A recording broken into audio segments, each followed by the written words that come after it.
డబ్బు, అనారోగ్యం, ఉద్యోగం, వ్యాపారం, అప్పులతో బాధపడుతున్నారా? మీకోసమే లాంచ్ యువర్ ఫ్యూచర్ ప్రోగ్రామ్. నమస్కారం అండి, డాక్టర్ శ్రీ ఆచార్య అనంతకృష్ణ స్వామి గారు. నమస్కారం. మణిమంత్ర సెగ్మెంట్లో ఏం చెప్పబోతున్నారు? మనకి ఇప్పుడు డబ్బు గురించి ఆలోచించినప్పుడు చాలా అనుమానాలు ఉంటాయి మనకి. అంటే డబ్బు ఎలా వస్తుంది, లేకపోతే వచ్చిన డబ్బు ఉంటుందా ఉండదా.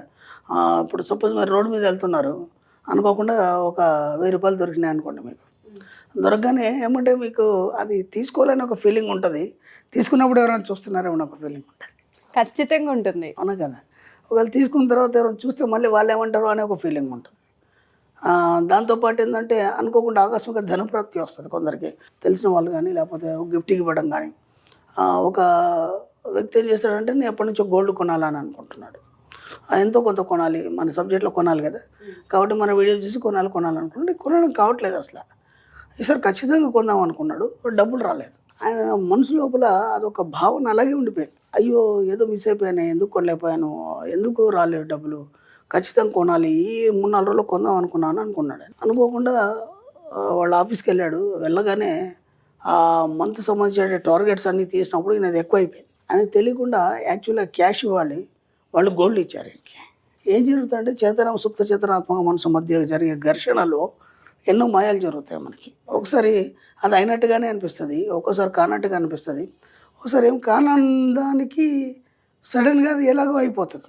ఇది ఎలా జరుగుతుంది అంటే మన ఈ కన్ఫ్యూజన్ అనేది ఎందుకు జరుగుతుంది అంటే మనకు దాని యొక్క పరిజ్ఞానం లేదు కాబట్టి మనకు కన్ఫ్యూజన్ జరుగుతుంది. ఆ పరిజ్ఞానం వచ్చిన తర్వాత మనం ఏమైపోతుంటే సెటరేట్ అయిపోతాం. ఓహో ఇది ఖచ్చితంగా ఇలాగే జరుగుతుంది, లేదంటే ఇది జరగదు, మనకు ముందే తెలిసిపోతాం. నేను ఏమన్నానంటే ఈ సబ్జెక్ట్లోకి వచ్చిన తర్వాత డెప్త్గా కొన్ని రోజుల తర్వాత అన్నీ మీకే తెలుస్తాయి. అంటే మీకు ఒక 6th సెన్స్ పవర్ అనేది వస్తుంది. ఆ 6th సెన్స్ పవర్ ద్వారా ఏమవుతుందంటే ఇది జరుగుతుందో జరగదు ఒకటి, లేదా ఇది నేను వెళ్ళొచ్చాను లేదా, లేకపోతే ఆ వ్యక్తి నన్ను మోసం చేస్తాడా, లేదంటే బాగా చూసుకుంటాడా, లేకపోతే ఈ వ్యక్తితో నాకు కలిసి వస్తుందా లేదా, ఇవన్నీ మీకే తెలుస్తాయి. అందుకే నేనేమంటానంటే మీరు ఎవరిని అడగాల్సిన అవసరం లేదు. ఇది ఎలా సాధ్యమవుతుంది అంటే +-2 కలిసినప్పుడు ఏమవుతుందంటే మనకి ఒక అనంతమైన శక్తి ఉద్భుతం అవుతుంది. ఆ అనంతమైన శక్తి ఏదైతుందో దాంట్లో ఒక ఎనర్జీ ఉంటుంది. అలాగే ఇక్కడ ఏమవుతుందంటే చేతనాత్మ సుప్త చేతనాత్మ మనసు జరిగే సంఘర్షణ మధ్య ఎన్నో విషయాలు మనకు బయటకు వస్తాయి.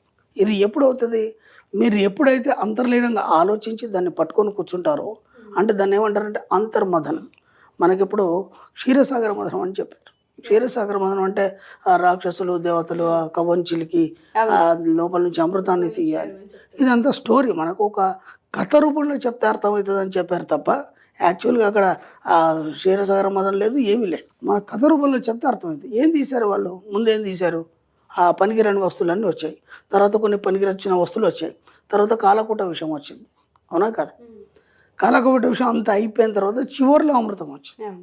ఎందుకు చెప్పారు అంటే నీ లోపల ఈ చేతన సుప్త చేతనాత్మ మనసు మధ్య జరిగే సంఘర్షణలో ఎన్నో అనుమానాలు నేను పట్టి పీడిస్తూ నేను ముందుకు తీసుకెళ్ళావు. అలాంటప్పుడు ఏమవుతాయి, ఈర్ష్య, అసూయ, ద్వేషాలు ఇంకా ఏమేమి ఉన్నాయి లోపల అవన్నీ కూడా ఆ మదనం చర్నింగ్ చేస్తాం కదా, ఆ చర్నింగ్లో అవన్నీ వెళ్ళిపోతాయి. వెళ్ళిపోయిన తర్వాత చివరిగా ఒక నిస్సత్వం అనేది ఏర్పడుతుంది. అదే మన కాలకూట విషయం. అర్థమైంది అంటే ఇదంతా ఉందా లేదా, అసలు ఉంటే ఇలా ఎందుకు ఉంది, లేకుంటే అది లేదా, లేకుంటే అది ఎలా లేదు అనే ఒక దగ్గర నువ్వు స్తబ్దతను చెంది ఒక నిస్సహాయ స్థితిలో నిశ్శబ్దాన్ని వహిస్తాం. దాన్ని ఏమంటారంటే స్థిరీకరణ అంటాం మనం. స్థిరీకరణ మన సబ్జెక్ట్లో స్థిరీకరణ అంటే అన్నీ ఆలోచించి అన్నీ చూసి అన్నీ చేసి అలసిపోయి మొత్తం ఒక డస్సిపోయి స్థిరీకరణ. అప్పుడు నీ మనసు ఊరట చెందడం మొదలవుతుంది. అంటే నీకు అన్నీ అర్థమైపోయినాయి, ఇది లేదు అది లేదు అలాగని లేమీ లేదు, అది బాగా గుర్తుంచు. ఇది లేదు అది లేదు అలానే లేమీ లేదు. ఆ స్థితికి నువ్వు ఏర్పడతావు, అక్కడ స్థిరీకరణ చెందుతావు. ఆ స్థిరీకరణ చెందిన తర్వాత అప్పుడు నీకేం కావాలో సృష్టించుకుంటావు. అదే అమృతం, ఇంకేం లేదు. అమృతం అంటే ఇక నువ్వు ఎప్పటికి కూడా అచరామరంగా నిలిచి ఉంటావు, స్టాండ్ బైగా ఉంటావు. ఎక్కడ కూడా నువ్వు పడిపోవడం కానీ ఇంకా మళ్ళీ వెనక్కిపోవడం అంటూ ఉండదు. అది మనకు అర్థం కాదు కాబట్టి కథ రూపంలో చెప్పారు మనకి. ఆ కథలో మనకు ఫస్ట్ ఏం వచ్చింది, జ్యేష్ఠలక్ష్మి వచ్చింది. జ్యేష్ఠదేవునికి అందరూ భయపడతారు, అంటే భయం ముందు వచ్చింది. ఈ సబ్జెక్ట్లోకి నువ్వు ఫస్ట్ ఎంటర్ కాగా నీకేమైతే అంటే భయం అవుతుంది. ఎందుకంటే డబ్బు వస్తుందా రాదా, కూర్చున్న దగ్గర డబ్బు ఎలా వస్తుంది, వస్తే అది నిజమేనా, ఒకవేళ వస్తే దాన్ని ఎలా నేను కాపాడు, ఇవన్నీ భయాలు. జ్యేష్ఠదేవి భయం. అర్థమవుతుందా లేదు? తర్వాత లక్ష్మి వస్తుంది. అంటే ఈ భయాన్ని వీడిన తర్వాత భయం ఏందో తెలిసిపోయినాక లక్ష్మి వస్తుంది. అంటే డబ్బు రావడం మొదలైంది. డబ్బు వచ్చింది, దాన్ని ఎలా యూటిలైజ్ చేసుకోవాలి అది నీకు తెలియదు. తర్వాత కామధేను వస్తుంది. కామధేను అంటే ఏంది? నువ్వు అడిగినవన్నీ ఇస్తుంది కదా. అప్పుడు ఈ డబ్బుని సంపదని ఎలా జోడించి నీకు కావాల్సినవన్నీ సృష్టించుకోవాలి. అర్థమైందా? కామధేను తర్వాత కల్పవృక్షం వస్తుంది. కల్పవృక్షం అంటే ఏంది? నువ్వు కూర్చున్న దగ్గర సంకల్పం చేస్తే అన్నీ వచ్చేస్తుంది. స్థితి ఎలా మారుతుంది గమనించండి. స్టార్టింగ్ నుంచి ఇప్పటిదాకానేమో అడిగావు, భయపడ్డావు, తర్వాత వచ్చిందని ఎలా మెయింటైన్ చేయాలో తెలీదు. ఆ తర్వాత ఏమైంది? ఇక్కడ మనకు ఈ యొక్క కామధేను తర్వాత కల్పవృక్షం వచ్చింది. కల్పవృక్షంలో జస్ట్ సంకల్పం మాత్రమే జరుగుతుంది. అంటే నువ్వు ఒక స్థితికి ఈ సబ్జెక్టులో లోతుకు వెళ్ళిన తర్వాత నువ్వు ఎప్పుడైతే చేస్తే సంకల్పం చేస్తే అది అయిపోతుంది. దానికోసం నువ్వు ఏదో మెడిటేషన్ చేయాలి, అఫర్మేషన్ చేయాలి, ఇంకేదో చేయాలి, అట్లాంటిది ఏం లేదు. కేవలం సంకల్పం మాత్రమే. కల్పవృక్షం అంటే ఏంది? దాని కింద కూర్చొని అడిగితే ఇచ్చేస్తుంది. అర్థమైంది? సంకల్పం మాత్రమే. ఆ తర్వాత అప్పుడు ఇదంతా అయిపోయిన తర్వాత ఇది కూడా ఈ స్థితిని దాటాలన్నప్పుడు మీకు కాలకుట విషయం వస్తుంది మళ్ళీ. ఎందుకు? ఇవన్నిట్లో నువ్వు మొత్తం మర్దనైపోతుంది. ఇవన్నిట్లో మర్దనైపోయి అసలు విషయం ఏంటి, నువ్వు ఒంటరిగా ఉండిపోవాలి, నువ్వు ఎలా స్థిరత్వాన్ని పొందాలి, ఎప్పటికీ స్టాండ్ బైగా ఎలా ఉండాలి, అంటే సంపూర్ణత్వాన్ని ఎలా సాధించాలి అన్నప్పుడు ఏమవుతుంది? ఇదంతా కూడా మళ్ళీ మనకంతా ఒక దగ్గర క్రష్ అయిపోయి ఒక తెలియని స్థితికి ఏర్పడిపోయి ఒక సైలెంట్ అనేది ఏర్పడుతుంది. దాన్నే స్థిరీకరణ అంటాం. ఆ తర్వాత అమృతం వస్తుంది. అప్పుడేంటి? ఇక నువ్వే బ్రహ్మ, యు ఆర్ ద క్రియేటర్, నువ్వే అని నిన్ను మించిన వాడు ఈ ప్రపంచంలో లేడు. ఎందుకంటే ఇక అప్పుడు నువ్వు సంకల్పం చేయడం ఉండదు, అలాగని నువ్వు అఫర్మేషన్ చేయడం ఉండదు, అలాగని నీవు కోరుకోవడం ఉండదు. జస్ట్ నువ్వు అలా కూర్చుంటే అన్నీ నీ దగ్గరికి వచ్చేస్తాయి. అమృతం ఉన్నప్పుడు ఇక దానికి తిరుగులేదు కదా.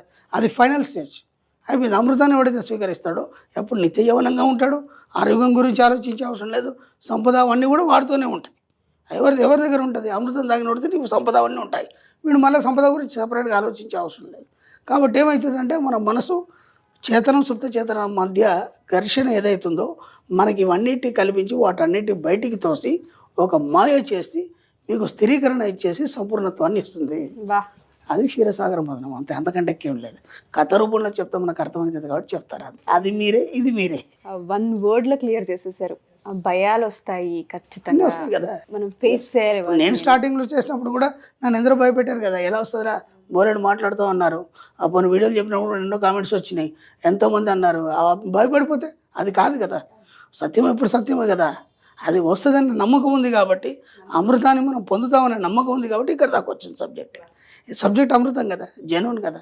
అదే క్లాసెస్ ఎక్కడ స్టార్ట్ అవబోతున్నాయి, డేట్స్ ఏంటి అని అడిగే వాళ్ళు చాలా మంది ఉన్నారు. ఫస్ట్ క్లాస్ వివరాలు చెప్పండి సార్. ఓకేమ్మా, ఇప్పుడు మనకి 2024లో 20 అక్టోబర్ వచ్చి హైదరాబాద్లో ఉంటుంది, 27 అక్టోబర్ వచ్చి మనకి బెంగళూరులో ఉంటుంది. ఓకే. అలాగే 3 నవంబర్ వచ్చేసి మనకు వైజాగ్లో ఉంటుంది, 10 నవంబర్ వచ్చి తిరుపతిలో ఉంటుంది, 1 డిసెంబర్ వచ్చి మనకి రాజమండ్రిలో ఉంటుంది. ఈ విధంగా వీలైనంత తొందరగా ఎన్రోల్ చేసుకోండి. క్లాసులు చాలా రష్గా ఉన్నాయి.